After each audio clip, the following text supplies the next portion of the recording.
Imagine a town. It's built perfectly to Spanish colonial ideals.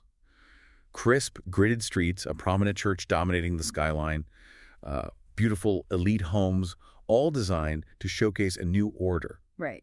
Yet beneath this carefully constructed facade, a powerful and, well, remarkably quiet rebellion was brewing. Today we're taking a deep dive into exactly that paradox. A model mission town that actually became a focal point of defiance. Yeah, we're unraveling the compelling story of Hunacti. It's a short-lived 16th century Maya mission town in the northern Yucatán. Okay. And our mission for this deep dive really is to extract the most important insights from recent archaeological research, primarily a study by Marilyn A. Messon and her team. Oh, okay. We want to understand how this community navigated truly intense colonial pressures and, what it reveals about cultural resilience. And what we're exploring today is it's far from a passive story of victimhood. It's not that at all. No. Instead, get ready for a remarkable tale of Maya resilience, strategic defiance, and, well, the enduring power of cultural identity. Yep. We're going to genuinely enrich and complicate your understanding of colonial history, showing you how people found agency even under immense pressure. It's a story that truly reviews the subtle, complex nuances of power dynamics and remarkable cultural persistence told through the material remains they left behind. Okay, so let's unpack this. Let's first set the scene for Hunacti's grand vision, because it really started as a showpiece, didn't it? It did. This town was established in 1557 in the rolling countryside of the northern Yucatán. It was what they called a visita mission site. A visita? So, like, visited occasionally? Exactly. A satellite community visited periodically by Franciscan friars. But here's the kicker. It had a surprisingly short lifespan. Abandoned by 1572. Wow, just 15 years. That's quick. Very quick. And its design was a clear reflection of Spanish colonial expectations.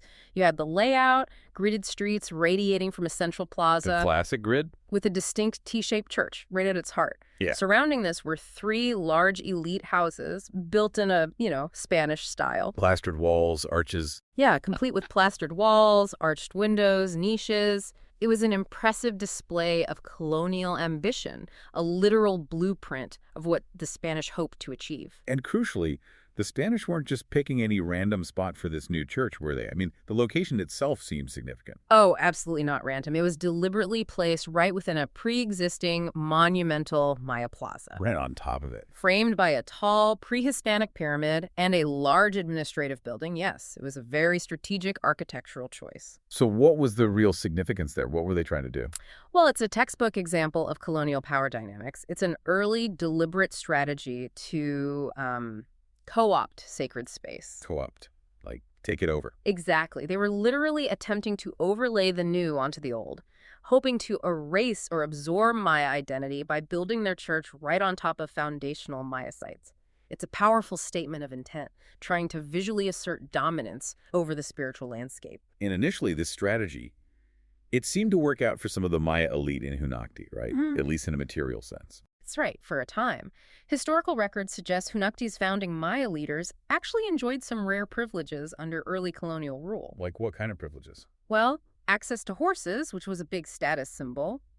Ownership of a cacao orchard, a significant source of wealth back then. Right, cacao was basically currency. Precisely. And they controlled considerable labor for construction. There was even a large early colonial kiln found for lime plaster production. So this really points to a period of initial cooperation, maybe even substantial reward, for those leaders who align themselves with the new regime. But this very prominence, this initial success and visibility, it seems like it backfired. It drew unwanted attention. It absolutely did. In the 1560s, Hunacti figured prominently in the infamous Franciscan idolatry trials. Ah, led by Diego de Landa, right. Notorious figure. The very same. Notoriously zealous. These trials specifically targeted Maya leaders for continuing traditional religious rites. And the consequences were severe. Incredibly high. The costs of this continued resistance were brutal.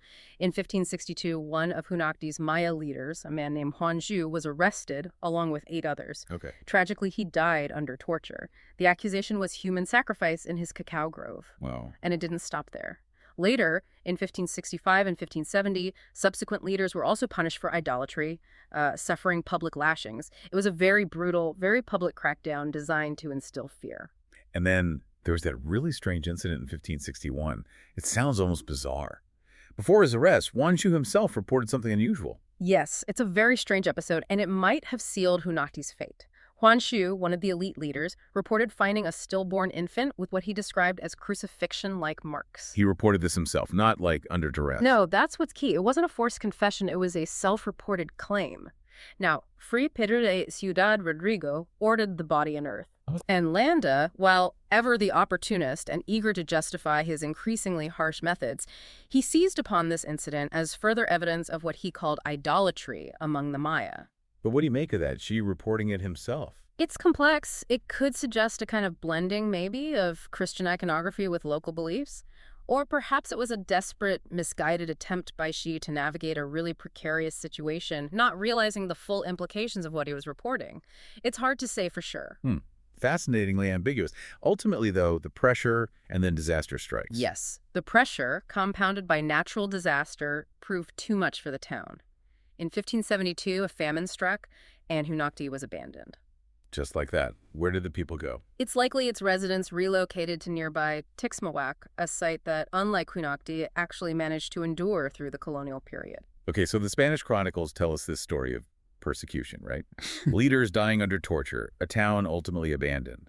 It paints a picture of, well, submission. That's the official story, yes. But what did the archaeologists actually find when they dug beneath the church and those elite homes? How did Hunacti's residents manage to hold on to their Maya traditions when their public practices were so fiercely forbidden? See, that's precisely where the material record becomes so incredibly powerful. It doesn't tell a story of submission at all. No. It tells one of profound, almost defiant resilience. What the excavations reveal is how Hunacti's residents held fast to Maya traditions beneath that shiny veneer of European architecture. Okay, tell us more. What did they find? What was the most striking evidence of this persistent ritual practice? Well, one of the most compelling discoveries was effigy censers. These are ceramic incense burners, modeled with faces or figures representing ancient Maya deities. Right, I've seen pictures of those. Beautiful, intricate things. Exactly, and researchers found them in all three elite houses. But what's truly significant, they also uncovered them in several areas of the church itself. Inside the church, wow, that's bold. Extremely bold. And what did the dating and placement tell the archaeologists? Crucially, many of these censers were found above the last colonial floors. Above the floors, meaning... Meaning their use continued right up until the settlement's very end. Even with Landa's trials happening? Even with the punishments? Yes. Despite explicit Franciscan prohibitions and the severe consequences we just discussed, this isn't just persistence. It suggests a possible intensification of traditional ritual in the face of that intense scrutiny. Intensification. So they weren't just hiding it, they were maybe doing it more. It certainly looks that way. It's a quiet yet incredibly profound act of defiance, like a whisper becoming a roar, but, in secret. Right under the Franciscans' noses. Pretty much. And it gets even more interesting. These weren't just locally made items they could quickly whip up. Oh. No molds for these specific censers were found at Hunacti. That indicates they were obtained via clandestine trade networks. So they were risking bringing them in from elsewhere. Exactly, which underscores the sheer determination of the community to continue these deeply ingrained practices, even if it meant risking everything and operating in secret networks. That's incredible. So beyond these powerful ritual objects, what did the everyday stuff, the mundane archaeological findings, tell us about how much European influence was truly taking hold in Hunacti? Well, interestingly, the evidence of local lifeways showed remarkably limited European influence. It's quite striking, actually. How so? For example, the stone tool assemblage, it relied almost entirely on local chert and limestone, traditional Maya materials. Okay. And get this, only one European metal tool, a hatchet, was recovered from the entire site. Just one, in a Spanish mission town. Just one, which really highlights a primary reliance on traditional Maya tools and technologies rather than an eager adoption of new European ones. So not many European tools. What about other imported goods or evidence of them participating in Spanish markets? Were they trading? Compared to some contemporary mission towns, Hunacti yielded very few imported European items. And there's little evidence of surplus production specifically for Spanish markets, which suggests a conscious decision, maybe? Or perhaps a strategic isolation to limit their engagement with Spanish trade networks. They weren't integrating economically in the way the Spanish might have hoped or even expected. And did their diet reflect this self-sufficiency too? What did the animal bones show? Absolutely. When researchers looked at the faunal remains, the animal bones they saw mostly native species. Things like deer, peccary, iguana. Local stuff. Exactly, clearly pointing to local procurement. Now, we know at least one horse was present. Right, the status symbol for Wan A definite status symbol for elites like him.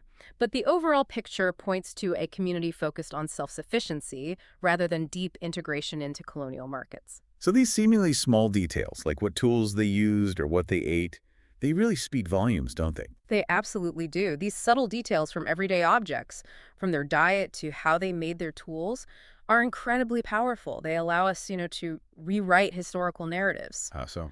Well, they move us away from ideas of passive victimhood and instead reveal active strategies of negotiation, adaptation, and profound defiance.